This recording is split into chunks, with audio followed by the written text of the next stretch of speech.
Hello friends, स्त्री रोग में हम लोग जो फर्स्ट टॉपिक है स्त्री शारीर विज्ञान उसके बारे में पढ़ेंगे। स्त्री किसको बोला गया है, पहले तो उसकी डेफिनेशन दी गई है। शुक्र आर्तव में आर्तव का जो संयोग है जिसमें पॉसिबल है और गर्भधारणा हो सकती है, ऐसे जो है उसको स्त्री बोला गया है।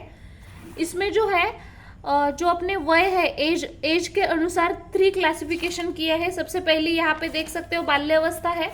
तो बाल्यावस्था मतलब किसको माना गया है, जो 16 ईयर्स तक है उसको माना गया है। इसमें भी गौरी, रोहिणी, कन्या, रजस्वला ऐसे 4 सब डिवीजन की है। तो गौरी आपको सिंपली याद रखना है, 8 साल तक जो रहेंगे उसको गौरी बोला गया है। और इसमें लिंग निश्चित मतलब जो लिंग है उसके अलावा और कोई भी डिफरेंस नहीं रहता है, मतलब जो भी मेल या फिर फीमेल रहेगा उसमें, तो ऐसा बोला गया है। बस लिंग जो है उतना ही उनमें डिफरेंस रहता है, उसको हम गौरी बोलेंगे। रोहिणी मतलब 8 to 9 ईयर्स के बीच में जो रहेगी उसको रोहिणी बोलेंगे। इसमें ना थोड़े थोड़े चेंजेस आना स्टार्ट हो जाते हैं, जैसे कि उसके जो भी मेमोरी ग्लैंड्स वगैरह है, हाइट वगैरह है, भगस्ती, इसमें चेंजेस होना स्टार्ट हो जाते हैं और थोड़ा थोड़ा स्त्री पुरुष का जो भी भेद रहता है वो चालू हो जाता है। कन्या मतलब जो भी 10 साल तक रहते हैं उसको कन्या बोला गया है। इसमें जो है ज्यादा मतलब रोहिणी से ज्यादा जो भी लक्षण है व्यक्त हो जाएंगे, डिफ्रेंशिएट कर पाएंगे हम लोग। और उसके बाद रजस्वला में बताया गया है कि 10 to 12 ईयर्स तक जो भी रहती है उसको रजस्वला बोला गया है।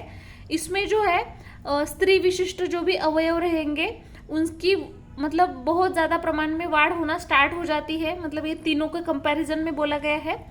और बहुत सारे संहिताकारों ने तो ऐसा बोला है 16 ईयर तक जो भी बाल्यावस्था की मतलब स्टेज है 16 ईयर्स, तो वहां तक वो विवाह के योग्य बन जाती है। ठीक है, उसके बाद मध्यम अवस्था जो सेकेंड स्टेज बताई है, तो इसमें सिंपल याद रखना है सबसे ज्यादा मैक्सिमम कैपेसिटी तक जो भी बल है, वीर्य है, शौर्य, पराक्रम, ये सारी चीजें बहुत ज्यादा हो जाती है उसमें। ग्रहण, धारण, स्मरण, वचन, विज्ञान, पूर्णत्व मतलब बहुत ज्यादा क्वांटिटी में आ जाते हैं। धातु स्थिर हो जाते हैं और धातु की जैसे ही ज्यादा से ज्यादा वृद्धि हो गई तो जो भी परिपक्व और मन भी रहता है वो स्थिर हो जाता है।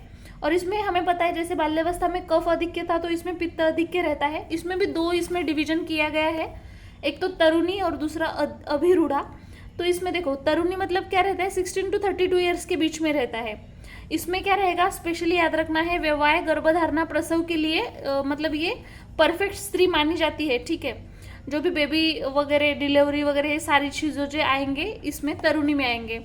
और विवाह योग्य चरक के अनुसार 18 ईयर्स को ही विवाह योग्य बोला गया है, लेकिन हरित संहिता में 19 ईयर्स को बोला गया है। ठीक है, अधिरूढ़ा मतलब क्या रहता है, अधिरूढ़ा में 32 ईयर्स से 50 ईयर्स के बीच में सारी चीजें आ जाती है। इसमें धीरे धीरे क्या होता है, देखो 50 ईयर्स मतलब उसमें जो भी धातु रहेंगे वो क्षीण होना स्टार्ट हो जाएंगे।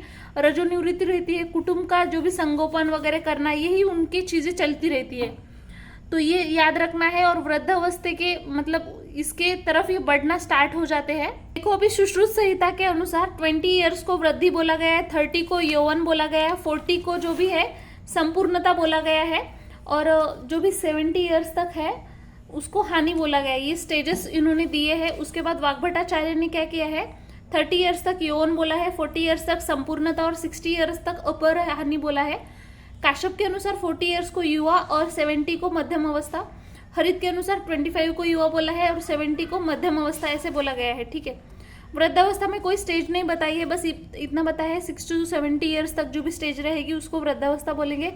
इसमें मोस्टली क्या होता है, सभी कार्यहानि होते हैं, मतलब जो भी धातु वगैरह है वो कंप्लीटली क्षीण होते हैं, इसमें ऐसे बोला गया है।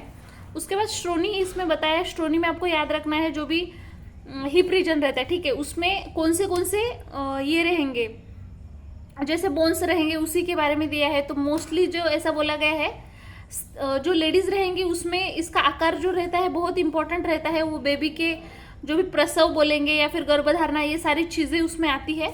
और एक चीज आपको मेन इंपॉर्टेंट याद रखनी है, जो मेल का जो भी उर रहता है, ठीक है, तो फीमेल के कटी प्रदेश के इक्वल रहता है, मतलब 24 अंगुल रहता है। और स्त्री का जो उर रहता है 18 अंगुल, वो मतलब मेल के कटी के इतना रहता है। ये चीज आपको याद रखनी है। ठीक है, वैसे आप लोगों को पता ही है जो मेल रहते हैं उनकी जो भी हम लोग बोलते हैं ना क्या, बहुत ऐसे चेस्ट थोड़ा बड़ा है उनका, तो ऐसे याद रखना 24 रहती है उनकी। ठीक है, और जो फीमेल रहती है उनकी कम ही रहेंगी ना, 18 रहेंगी। ठीक है, अंगुल। उसमें कौन से अस्थि संधि है ये बताया गया है, जैसे श्रोणी में गुदस्थी रहती है, भगस्थी रहती है, त्रिकास्थी एक एक रहती है और नितंबस्थी दो दो रहते हैं। ठीक है, ये आपको याद रखना है। स्त्रोतस में तो सभी को पता है, जो पुरुष है, पुरुष में जो देख सकते हैं हम लोग 9 स्त्रोतस रहते हैं बहिर्मुख, लेकिन स्त्री में उससे 3 अधिक रहते हैं। ठीक है, ये आपको याद रखना है। अधिक रहेंगे वो कौन से रहेंगे? स्तन्यावह और रजवह जो स्त्रोतस बोलते हैं, आर्तवह स्त्रोतस, वो वाले। ठीक है, ये आपको याद रखना है। उसके बाद पेशी में भी हमें पता है, जो भी स्त्री रहेगी उसमें 20 पेशी अधिक रहेंगे। तो आपको याद रखना है, जो भी स्तन रहेंगे वहां पे 5-5 रहेंगे।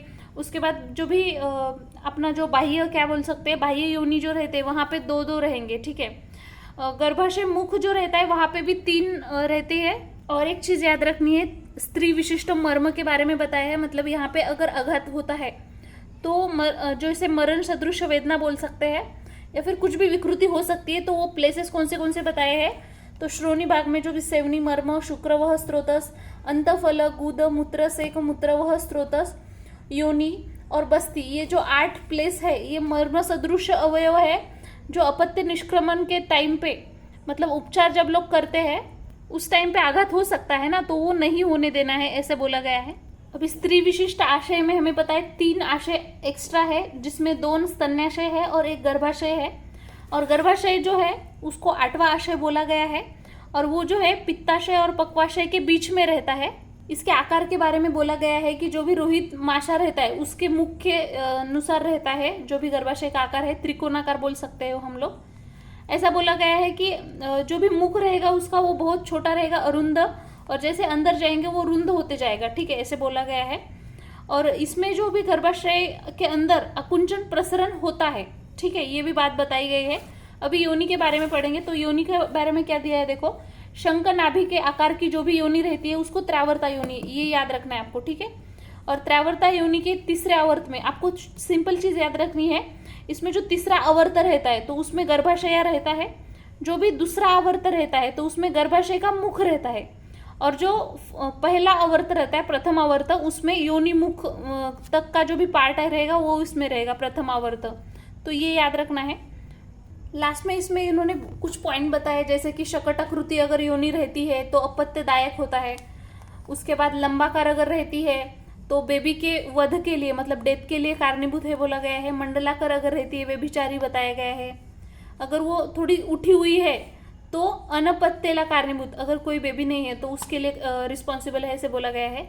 ये आप लोग पढ़ लेना। Thank you.